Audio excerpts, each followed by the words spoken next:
제 선교사에게 기도와 후원으로 도와주신 교회와 목사님과 장로님 여러분들 감사합니다. 저는 2017년 4월 19일 선교사 파송을 받고 저희 아내와 같이 파라과이에 선교를 떠났습니다.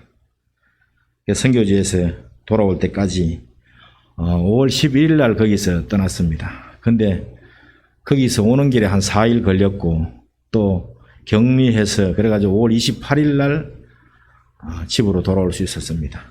모든 것이 하나님의 은혜이고 여러분에게 감사드립니다. 선교지는 참 만만치 않습니다. 어느 곳이든지. 저는 아프리카도 좀 다녀봤고 또 뭐 미얀마도 한번 우리 조성 여사님 때문에 한번 갔고 이랬는데 역시 파라과이가 좋다고 갔는데 파라과이도 만만치 않더라고요. 제일 저한테 부딪히는 것은 저희들 부부에게 부딪히는 것은 언어의 장벽이었습니다. 영어도 시원찮은 사람이 스페인까지 가니까 이게 참 정말로 기가 막히더라고요. 물론 한 6개월 정도는 언어 공부를 했었습니다. 근데 이미 나이도 있고 이러다 보니까 참 이거 머리 안 들어오더라고요. 그래서 결국은 저는 현장에 바로 부딪혀서 매일같이 가니까 일이 너무 많았어요. 처음에 저를 초청한 정원 캠프에는 그 이름도 또 원래 그 교회 이름이 정원이에요. 가든으로 이렇게 돼 있는데 제가 또 이름이 이상하게 그렇게 돼서 정원 교회가 되고 그 캠프를 초청한 선교사님이어서 이제 같이 그것도 지역 교회들이 4개 교회가 있는데 본부 교회에 3개 교회가 또 교회가 있는데 전체 거기에 돌아볼 일들이 너무 많아서 저는 매일같이 가서 일하고 제가 가진 것은 뭐 건축하는 것 뿐이니까 저는 너무 좋았는데 사실은 저희 아내는 계속 같이 있으니까 나중에 1년 8개월 만에 우울증이 오더라고요. 그래서 저하고 같이 많이 참 서로 말을 많이 다투고 서로 많이 그리 했죠. 그래서 내가 늘 한다는 소리가 아니 한국에서는 시간도 바쁘고 성경 말씀 볼 시간도 없고 기도도 못하고 그런데 여기 와서 기도하고 찬양하고 매일같이 집에 있으면서 그러면 안 좋느냐. 왜 뭐가 불만이냐. 그래서 저하고 같이 선교지에 또 같이 가서 다녀보면 거기 벌레도 많고 여러 가지가 또 열악하니까 그것도 같이 다니기도 곤란하고 그래서 결국은 1년 8개월 만에 한국으로 아내는 철수하게 됐습니다. 계속 오래 있으면 아마 병이 와서 못 살 것 같더라고요. 그래서 내가 그러면 당신은 한국으로 돌아가라. 이래서 그때 혼자 한국으로 보내면서 8개월을 제가 혼자 있어 보니까 이거 그때 아내의 생각이 나더라고요. 아무 할 일 없이 그냥 비 올 때 이럴 때 집에 가만히 있어 보니까 말이 안 되지. 이게 기가 막히더라고요. 말을 못 하니까 물론 저는 뭐 손짓 발짓하고 뭐 있는 거 없는 거 다 해서 마트에 가서 사기도 하고 하는데 저희 아내는 이거 도저히 따라가서 그냥 가만히 있어야 되니까 그래서 그런 고충을 그랬었구나. 다시는 제가 전화해서 당신은 한국이 좋으니까 한국에 있고 나는 파라과이가 좋으니까 파라과이 있겠다. 나는 한국만 가면 사실은 내가 우울증을 겪었다. 이미 2009년도에 하나님께 아프리카 갔다 와서 서원하고 선교사로 가겠다고 해놓고 2017년이 될 때까지 엄청 실히 힘이 들었거든요. 아프리카고 가자고 그러니까 아내가 안 갈락해서 결국은 파라과이로 가면서 또 1년 동안 게스트하우스도 또 운영하고 그럼 선교사를 안 갈락하면 게스트하우스를 운영해보자. 이래서 1년 또 해보고 근데 저는 늘 마음속에 정말로 현장에 한국에 있으면 현장에 나가면서 마음이 힘들었습니다. 하나님께 선교사로 가겠다고 서원한 사람이 공사해서 벌어먹고 살겠다고 모텔에 와서 잠자는 거 보니까 기가 막혀서 결국은 2017년에 가면 저는 정말로 기뻤어요. 선교가 정말로 저는 딱 맞았어요. 그래서 그때부터 시작한 게 지금까지 참 즐거울 때도 있었고 힘들 때도 있었지만은 바울이 옆에 찌르면 선교가 나오듯이 저도 옆에 찌르면 선교가 아프다 소리보다도 선교가 먼저 나오는 소리가 나올 수 있도록 정말로 좋았고 행복했습니다. 물론 때로는 힘들고 어려울 때도 있었죠. 공사를 하려고 카피아타 교회를 김대흠 선교사님 교회를 지으려고 시작을 했는데 5번 도둑을 맞고 마니까 그들을 사랑하고 싶은 마음이 없어지더라고요. 그건 한 3천만 가량이 정도 도둑을 맞고 나니까 5번 그들을 사랑하다가 사랑하고 싶은 마음이 없어져 버리더라고요. 그래서 다시 아니다 이거 내가 선교하러 왔으니까 이런 일도 있을 수 있다고 다시 마음을 가다듬고 그럴 때마다 기도하고 또 한국에 있는 우리 교회를 생각하면서 또 다른 지역의 많은 선교사를 보면서 이거 아니다. 또 거기서 북한 선교를 하는 사람을 만났어요. 우리 백석교단에 세 사람이 제가 한 3년 있을 때 파라과이로 왔더라고요. 그래서 내가 막 반가워서 하다 보니까 뭐 하러 왔냐고 그러니까 파라과이 영주권을 내려왔대요. 왜 영주권을 내려왔냐고 그러니까 북한 선교하는데 파라과이 영주권만 있으면 아무 제재 없이 북한을 들락입고 있었다. 그래요? 그러면 나는 파라과이 영주권 이미 가지고 있는데 북한 선교도 가도 되겠네. 그래서 그때 그럼 북한 선교를 한번 해보자고 그때 한번 기도도 한 적도 있습니다. 그런데 이번에 마침 오니까 선교인 마을에 가니까 전부 거기는 중국 사람 북한 선교한 그 대표가 북한 선교 중국 선교를 하고 북한 선교 탈북자들 돕다가 14년 하다가 왔는데 그 사모님이 병이 들어서 지금 양로원에 있거든요. 그래서 내가 어떻게 그러냐 하니까 그 공안들하고 북한 그런 데 너무 쫓겨가지고 우울증보다도 더 그 한 뭔 병이라고 그러더라. 거기 걸려가지고 지금은 폐인이 돼버렸더라고요. 그러면서도 그분이 선교사를 돕는 선교사 마을 하려고 하니까 좀 그래서 선교인 마을을 하겠다고 선교사를 돕는 그래서 게스트하우스를 지금 막 이렇게 지어가지고 거기서 격리를 했는데 제가 거기 이번에 소개받아서 갔는데 너무 귀한 일을 하더라고요. 그래서 그분들도 또 한 며칠서 파라과이를 가신대요. 그러면 내가 파라과이 영주권자인데 내가 같이 가면 된다 하니까 그래 됐다고. 그래서 하나님께서 이렇게 또 퍼즐을 맞춰주시더라고요. 그 요새 지금 하나님 나는 이미 영주권도 있고 선교도 해봤으니까 이제는 북한 가겠습니다 하고 기도하고 있는데 하나님 인도하는 대로 하고자 합니다. 사실은 한국 거기 가니까 그 대표 선교사님이 하는 소리가 한국의 통계가 남자는 77세에 50%는 사망하고 50%는 죽는답니다.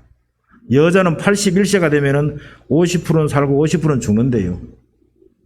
그럼 내가 69세니까 50% 죽는데 속하면은 한 8년 남짓 남았어요. 그러면 뭐 어차피 선교하다 죽으면 되니까 뭐 북한 가서 순교하면 되니까 북한 한번 가보자. 2차판에 또 파라과이 좋다고 뭐 갈 게 아니고 어차피 나는 영주권도 있고 하니까 북한에 한번 가보자. 그래서 그럼 올 연말에 파라과이 가는데 영주권 하는데 내가 가서 돈을 최대한 적게 내가 이미 그런 틀을 닦아놨기 때문에 최대한 적게 영주권을 낼 수 있다. 한 1,500불만 하면 영주권 냈으니까 내가 같이 가서 영주권 내가지고 우리 북한 한번 가자. 그분들 그래서 우리가 무언의 약속을 지금 하고 이번에 내가 내려왔습니다. 근데 제일 마지막 선교는 역시 북한이잖아요. 그래서 북한 선교가 우리 교회가 또 지향하는 문제도 있고 이래서 저도 열심히 기도하고 우리 교회가 또 기도하고 하면 아마 반드시 북한에도 복음이 전해질 날이 아니겠나 싶습니다. 자, 우선 그럼 말씀으로 서로 나누고자 합니다. 사랑하는 선교사가 되자 이런데 제가 좀 잘못 여가 자자가 들어갔는데 뭐 자나 사나 뭐 비슷합니다. 선교사가 되자 이렇게 했는데 요한복음 3장 16절 말씀해 보니까 하나님께서 세상을 사랑하셨기 때문입니다. 하나님이 세상을 이처럼 사랑하사 독생자를 주셨으니 이는 그를 믿는 자마다 멸망치 않고 영생을 얻게 하려 하심이라. 하나님은 세상을 무척 사랑하셨습니다. 자기의 유아들마저 세상에 보내주셨습니다.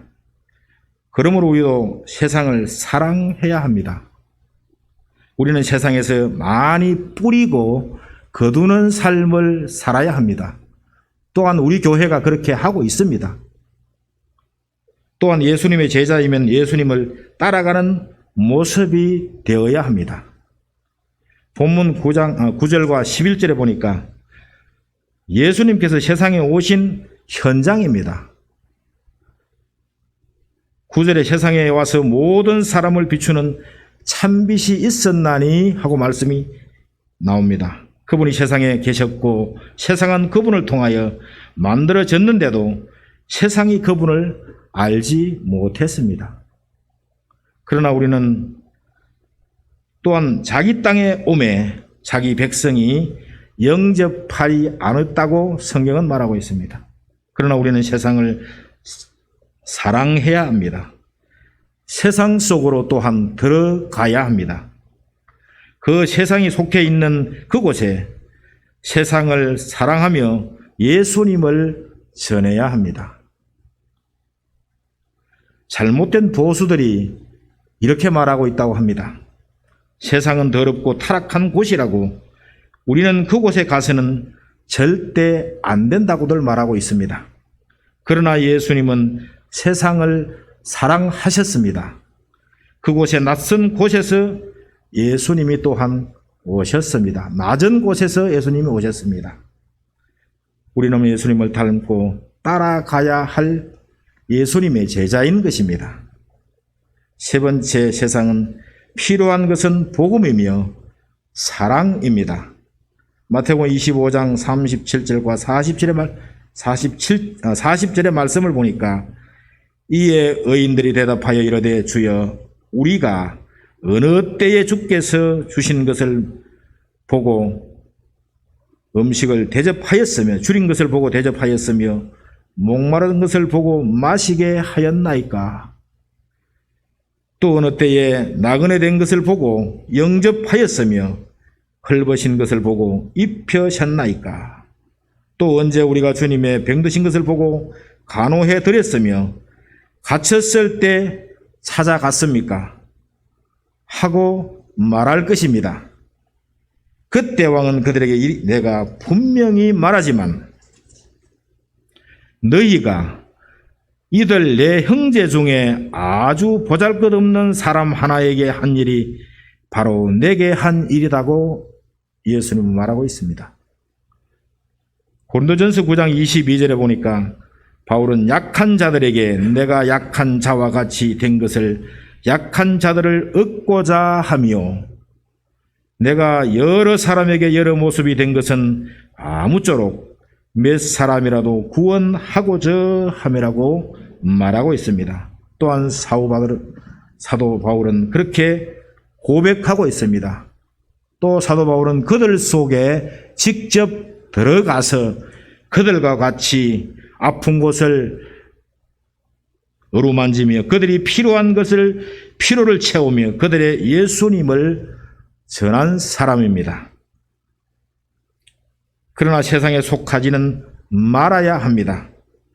요한일서 4장 4절과 6절에 보니까 자녀들이여 여러분은 하나님께 속하였고 거짓 예언자들을 이겼다고 했습니다. 이것은 여러분 안에 계시는 분이 세상에 있는 마귀보다 더 큰 능력이 있기 때문입니다.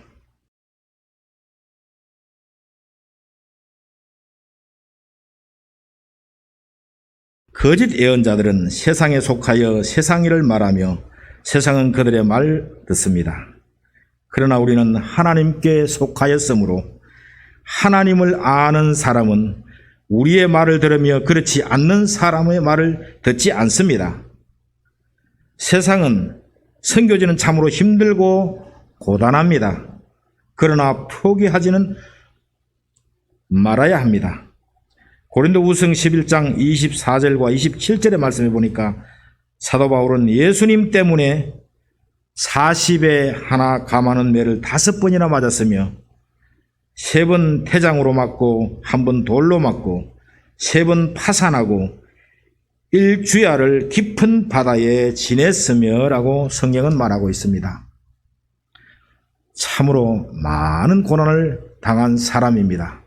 그러나 그가 결코 패배하지 않았습니다. 실패하지 않았습니다. 예수 안에서 사도 바울의 고백을 성경에 보니까 누누이 그는 고백하고 또 고백하면서 그 어려움 때문에 예수 전하지 못한 일이 없다고 했습니다. 그는 결국 승리하고 하나님 앞으로 갔습니다. 그가 하나님의 사명을 굳건히 지킨 사람입니다. 내가 자랑할 것은 이것밖에 없다고 한 사람입니다. 저는 사도 바울의 고백을 아주 좋아합니다. 만분의 1이라도 따라가고 싶은 사람입니다. 우리가 마지막 가야 할 길은 바른 길로 가는 것은 순교이라고 저는 생각합니다. 하나님의 말씀을 끝까지 지키다가 오라 하면 언제든지 가면 되거든요. 사실은 바라가에 오고 싶은 마음이 없었습니다. 저는 하루에 100명씩 사람들이 죽어난 것을 보고 내가 이 길 피해가지고 한국으로 간다. 이거 선교 하나님 말씀 피해가는 거라고 생각하고 나 안 가고 싶었습니다. 그러나 주위의 가족들 또 교회도 여러 가지 염려하는 일, 또 앞으로 해야 될 일이 있으니까 그래서 한편 또 기도를 참 많이 했어요. 하나님 나 어떻게 해요? 눈에 보이는 거 100명씩 하루에 3,000명씩 감염돼서 다는데 그거 겁나서 내가 파라과이를 떠나면은 그럼 어디 가서 뭐 하겠습니까 내가? 죽는 거 겁나면 선교를 오지 말아야죠. 그렇게 혼자 고백하고 기도하면서 때로는 참 울기도 많이 울었습니다. 어떤 길이 하나님의 길인지 어떤 길이 말씀 앞에 선 길인지를 사실은 저 혼자 많이 고민하고 많이 힘들어했어요. 결국 하나님께서 답은 얻지는 못했어요.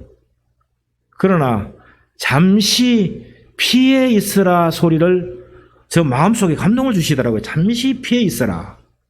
사실은 지금 한국 교민들하고 선교사들도 제가 있을 때에 66분이 돌아가셨어요. 근데 제가 오고 나서 선교사들, 제가 아는 선교사들이 지금 5가정이 다행히 김대현 선교사, 우리 교회 탐방했던 김대현 선교사나 또 박중민 선교사님은 다행히 이번에 코로나에 안 걸리셨더라고요. 내가 연락을 격리되면서 해보니까 같은 그룹에서 같은 활동을 한 분들이거든요. 근데 다행히 안 걸렸더라고요. 그래서 내가 아이고 감사하다. 그래도 이야기는 또 아는 분들이 그래서 감사하다고 내가 그렇게 했는데 지금 파라과이가 상당히 심각합니다. 그에 의해서 브라질이나 아르헨티나는 더 심합니다. 브라질은 지금 3,000명이 지금 죽어나가고 있습니다. 그러니까 어느 정도의 아마 근데 거기서 사실은 숫자만 그렇지 지병이 있든지 연세가 많든지 원래 남미 쪽에 전부 고기를 많이 먹고 빵을 먹고 이러니까 그 사람들이 그렇게 될 수밖에 없어요. 혈관병이 아주 많아요. 제가 65세가 넘어가니까 작년에 운전면허증을 갱신하러 갔는데 매년 도장을 찍고 돈을 세금을 내야 되는데 하니까 느닷없이 65세가 넘었다고 그때가 67세가 8세인가 작년 저작년인가 모르겠는데 작년에도 바꿨는데 하니까 아니 전부 새로 해야 된다고 그래가지고 무슨 소리 하느냐 내가 돈 다 주고 했는데 왜 2만 얼마만 주면 되는데 왜 나한테는 20만 얼마를 내라고 그러느냐 그러니까 65세가 넘어서 법이 바뀌었다고 왜 한국은 65세 넘으면 뭐 노령연금도 주고 뭐 복지 혜택을 주는데 여기는 복지 혜택은 그냥 65세가 넘으면 아침 8시부터 저녁 5시 이후에는 운전을 못 합니다. 그리고 모든 집회에 65세가 넘으면 참석을 못 하게 돼 있어요. 목사님들도 설교 못 합니다. 선교사님들도 설교 못 해요. 지금 거긴 그래요. 그러니까 원주민 교회 맡았다가 65세가 넘은 분들은 지금 어쩔 수 없이 설교도 못 하고 교회도 못 나가고 하니까 꼼짝없이 그냥 집에 있어야 돼요. 그래서 나이 많아서 선교사도 이게 참 좋은 게 아니구나. 그래서 잠시 피해 있으라는 말씀이 성경을 보는 중에 구약 중에 보는데 잠시 피해 있으라는 말씀이 그래서 그러면 잠시 피해 있다가 나왔다가 가는 게 낫겠다. 사실은 저기가 참 그때 여러 원주민 교회도 돌고 저는 또 오라가는 데가 너무 많아요. 가서 그분들하고 협력하니까 그래서 가서 하는데 다른 분들은 그러면 박성규 선생님 가시면 우리는 어떡하냐. 교회 할 일도 많고 지금 이런데 어떡하냐. 그래가지고 많이 안타까워 하는 분도 있었는데 그건 하나님의 일이지 제가 하는 일은 아니잖아요. 하나님이 제가 없으면 또 다른 사람이 또 하게 돼 있고 순리대로 다 하게 돼 있지 내가 뭐 하는 건 아니잖아요. 내가 가면 그건 잘못된 거죠. 내가 가면 아니고 제가 할 수 있는 역량은 요 부분만 하고 또 한국 갔다가 그래서 제가 컨테이너 20피트짜리 한 차를 가져갔는데 갈 때 그거를 다 정리하려고 하니까 너무 복잡하더라고요. 차부터 공구부터 이걸 한국에 싣고 가면은 다시 내가 일을 할 수 있는데 아무리 해도 가져갈 길이 없고 가져가려고 하면 아마 거기서 없애는 것보다 돈이 훨씬 많이 들더라고요. 그래서 매일같이 이제 이렇게 또 해서 좀 나눈다 이러니까 막 전부 와가지고 뭐 하나라도 가져가시려고 너무 가가지고 거기에 고민해도 너무 많이 되더라고요. 그래서 결국은 차는 거기서 팔고 나머지 일부 좀에 또 뭐 정리하고 이래가지고 와서 여기서 저 또 우리 아들이 좀 보태가지고 공사도 할 수 있는 1톤 차를 하나 샀거든요. 그래서 참 너무 감사하죠. 다른 데 가서는 빈손으로 나와야 되는데 파라과이에서는 그래도 제가 차를 10,000불에 팔았어요. 12,000불에 다른 선교사들이 15,000불에 내놓으라 해가지고 공부하고 일부 해가지고 가는 걸 10,000불에 어느 선교사님이 사셨는데 10,000불 달라고 그래가지고 10,000불 해가지고 그 이제 그때 중고 살 때 내가 1,100만 원 산 건데 10년 실컷 쓰고 10,000불 받아가지고 또 내나 달러로 치니까 10,000불 하니까 1,115만 원이더라고요.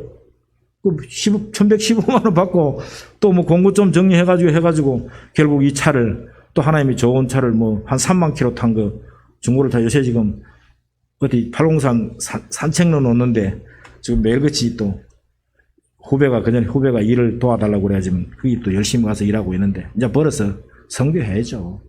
뭐 하겠어요? 먹고 사는데 그 뭐 크게 고민 안 합니다. 그냥 너무 감사하죠. 결국은 하나님이 필요하는데 물론 우리 두 분 선교사님도 계시지만은 저보다 너무 잘 아시잖아요. 그러나 하나님이 필요하는데 우리 교회가 지향하는 북한 선교 한번 도전해 보려고 합니다. 여러 번 여행하면서 바울은 강의 위험과 강도의 위험과 동족의 위험과 이방인의 위험과 신의 위험과 광야의 위험과 바다의 위험과 거짓 행제 중에 위험도 당하고 또 27절에 보니까 또 수고하며 애쓰고 여러 번 자지 못하고 줄이며 목마르고 여러 번 굶고 춥고 헐벗었노라. 이 말씀을 준비하면서 나는 호텔 선교하고 왔구나. 그래도 뭐 외롭다 해도 저는 외로운 거 몰랐습니다. 어떤 선교사님은 부인이 가고 나면은 사모님이 가고 나면은 막 못 견디더라고요. 뭐 저는 뭐 혼자서 월요일날 공사 갔다 토요일 저녁에 들어오는 사람이고 맨날 뭐 밖에 자니까 별로 선교사님 뭐 괜찮아요. 괜찮지. 그럼 뭐 혼자 뭐 이 나이에 내가 뭐 맨날 얼굴 보면 뭐 서로 뭐 맨날 잔소리만 듣고 뭐 더 편하고 좋구만 하고 내가 그래서 사실은 뭐 어차피 하나님은 혼자 가야 되겠더라고요. 부부 가면 좋겠지만은 억지로 끌고 얽매이는 안 되겠더라고요. 그래서 이제는 혼자 가려고 합니다. 와서 또 다른 데 가려고 그러는데 가니까 어제 초상집에 우리 처남이 어제 돌아가셔서 초상집에 가면서 슬쩍 제가 선교지 내 다른 데 또 한번 가려고 하는데 당신 가려고 하니까 다시는 말하지 말라고 그러더라고요. 그래서 아이고 이야기 안 하겠다고 이제 가게 되면 내 혼자 가겠다고. 그때 계속 있었으면 정말로 환자 됐죠. 아주 못 견디 하더라고요. 우울증이 와가 힘들었어요. 그때 아마 계속 고집 부렸으면 제가 있어 보니까 알겠더라고요. 아무것도 안 하고 아침부터 저녁까지 저만 기다리는데 아침 밥에 먹고 주면 나갔다가 저녁에 들어오는데 또 밥 먹고 저는 피곤하고 자쁘니까 말할 사람이 강아지도 있어요. 강아지도 없고 말할 사람이 있어야죠. 그게 한번 제가 있어 보니까 그런 문제가 있더라고요. 그래서 그런 문제를 그래서 부인 선교사님들이 일찍 병들이 오는 게 아마 그래서 많이 오는 것 같아요. 제가 게스트하우스 하면서 그 장사 계속하면서 한 50분 정도 80명 정도를 선교사님들을 만났는데 하나같이 10년, 20년, 30년 된 분들이 하나같이 사모님이 병들었든지 안 그러면 뭐 자녀가 불불이 다 흩어졌든지 오래 하면 오래 할수록 온전한 분이 없어 보니까 하나님의 일을 하면 오래 하면 더 좋아야 되는데 갈 곳이 없고 또 한국에 들어오면은 그래 참 이게 그래서 그런 문제도 우리가 참 심각하다. 그래서 아마 그 선교인 마을에 그 선교사님은 그런 분들을 돕겠다고 아마 나섰나 싶은 생각이 참 그 대단한 분이 그분이. 그래서 우리도 아마 그쪽에 목사님한테 지난주 제가 말씀드리면서 협력을 했으면 참 좋겠다. 뭐 식감한지 뭔지 농사를 지어가지고 작년에 3천만 원을 벌었고 올해는 뭐 5,000평을 해가지고 작년 1,000평인데 3천만 원 벌었다가 올해 5,000평 해가지고 그 내 경리자가 그 풀 뽑고 왔다 가니까 이것어요. 제피 가가지고 그 내보다 한 살 적으신데 가자마자 내보고 형님이라고 그래가지고 정말로 잘 왔다고. 목회자 아이고 장로님이니까 뭐 풀 뽑는 거 잘하고 뭐 건축은 잘했으니까 그래가지고 지금도 게스트하우스가 완벽하지를 못한 걸 지금 올라라고 난리예요. 그래서 내가 선교사님 저도 할 일이 있습니다. 또 우리 제가 하고 있는 교회가 있는데 교회에서 허락하셔야 내가 거기 가지 허락도 안 하고 내 맨대로 돌아다니면 어느 날 교회에서 잘라보면 내가 어디로 가요 그러면. 근데 그런 이야기도 하긴 했어요. 그런데 그 선교사님 참 대단한 분이에요. 그 지금 그 게스트하우스가 완벽한 것도 아니고 농막같이 이렇게 막 급한 대로 했더라고요. 그래서 뭐 화장실도 막 환기도 안 돼가지고 그 판넬로 하긴 했는데 제가 봐서는 조금만 제가 한 보름이나 한 20일 마감은 참하게 이렇게 선교사님들 이 새로 정리하면 하겠던데 싶은데 지금 그 매주 아마 두세 명씩 지금 격리를 하고 계시는데 참 귀한 일을 하시더라고요. 그거는 저는 아주 편안하게 있었습니다. 호텔에 간 사람들은 꼼짝도 못하고 있었는데 아주 편하게, 그래서 너무 참 귀한 일을 하시는 선교사님이더라고요. 사도 바울은 고백하고 있습니다. 이 모든 것이 왜 이렇게까지 해야 했을까? 예수님의 닮아 따라가기 위해서 세상을 사랑했기 때문입니다. 예수님 전하기 위해서는 세상 속으로 들어가야 합니다. 그렇다고 그 사람들 술 먹고 뭐 하는 데는 타락하는 법칙은 아니지만, 그러나 그들 속에 들어가야 사랑도 나눌 수 있고 예수님을 전할 수가 있다고 저는 생각합니다. 예수님과 같이, 사도 바울의 고백과 같이 우리가 있는 어느 곳에 있든지 간에 그들의 아픈 곳을 만져주며 필요한 것을 나누며 그들의 마음에 동감하는 선교로 세상을 사랑하며 예수님을 전해야 합니다. 좋은 선교사가 되어야 합니다. 하나님의 합당한 하나님의 제자로, 예수님의 제자로 살아가는 나와 여러분이 되시기를 간절히 소망합니다. 기도하겠습니다. 하나님 감사합니다. 아버지 하나님, 부족하고 미련한 그 하나님 단에 세워서 말씀 나누게 하시니 감사합니다. 우리가 아버지 어떻든지 간에 하나님 앞에 올바른 삶이 되어야 되겠고, 또 말씀 전하는 예수 전하는 삶이 되어야 되겠습니다. 하나님, 우리 교회를 지금까지도 인도하셨고 또 우리 목사님을 통해서 많은 것을 이루게 하신 하나님, 우리 모든 구성원 공동체를 하나님 기억하시고 앞으로의 여정도 하나님 기억하여 주옵시며 좋은 선교사로서 하나님의 합당한 선교인으로서 살아갈 수 있도록 도와주시기를 원합니다. 예수님 이름으로 기도드렸습니다. 아멘.